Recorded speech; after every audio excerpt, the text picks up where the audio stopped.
À midi, on va manger des nuggets de poulet maison et une purée de potimarron. J'aime bien le potimarron parce qu'on peut le manger en entier. Il n'y a pas besoin de se casser la tête à l'éplucher, du coup c'est vraiment anti-gaspi, on va au bout de la démarche. Il y a 4 ans, cette mère de famille a décidé de passer au zéro déchet. Et ça commence par sa façon de cuisiner. On trouve des recettes qui sont faciles, parce qu'en fait c'est ça, il ne faut quand même pas non plus retourner au fourneau et y passer nos journées. On a toutes des vies quand même bien remplies.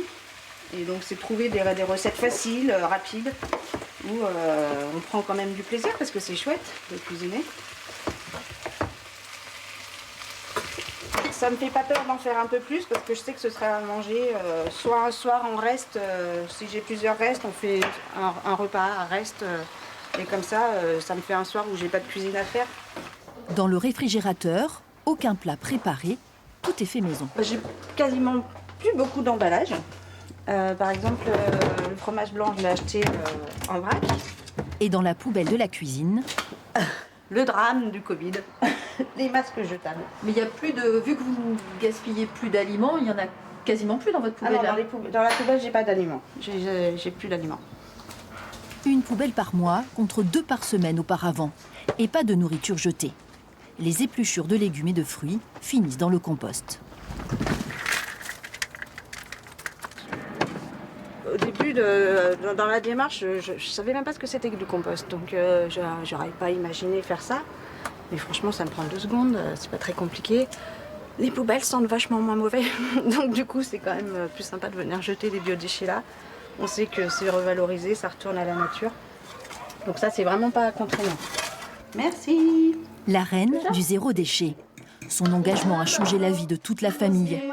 À table, ses 3 enfants ont été embarqués dans l'aventure. Mais pour Tom, 12 ans et demi, ce n'est pas toujours la fête dans l'assiette. Moi, je pense que c'est relou. Il y a forcément un moment où c'est trop, c'est compliqué de suivre. Comme quoi? Le rythme. Quand elle s'est lancée, ça allait parce qu'au début c'était simple et puis au fur et à mesure elle a fait de plus en plus de choses. Du coup elle nous a privé de plus en plus de choses qu'on aimait bien. Comme quoi? Le Nutella. Pour aller encore plus loin dans sa démarche, Aude a même quitté son travail de puéricultrice au CHU de Bordeaux. Et cet été, elle a ouvert une épicerie en vrac à Mérignac, avec 5 autres personnes converties comme elle au zéro déchet. Bonjour. Ici, pas d'emballage. Vous venez avec vos propres bocaux et c'est à vous de choisir la quantité qu'il vous faut. Le meilleur moyen pour limiter le gaspillage alimentaire. Et l'avantage des courses en vrac, comme ça, c'est qu'on prend la juste dose. Quand on veut acheter 500 grammes et qu'on n'a que des paquets d'1 kilo, du coup, ce qui va rester risque d'être gaspillé. On dit que c'est 1/3 de ce qui est produit mondialement qui est jeté.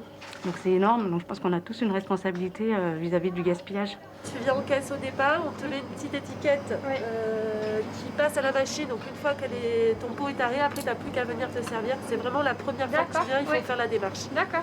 Pas d'emballage et des produits bio à des prix maîtrisés. C'est la première fois que cette cliente fait ses courses dans ce type d'épicerie.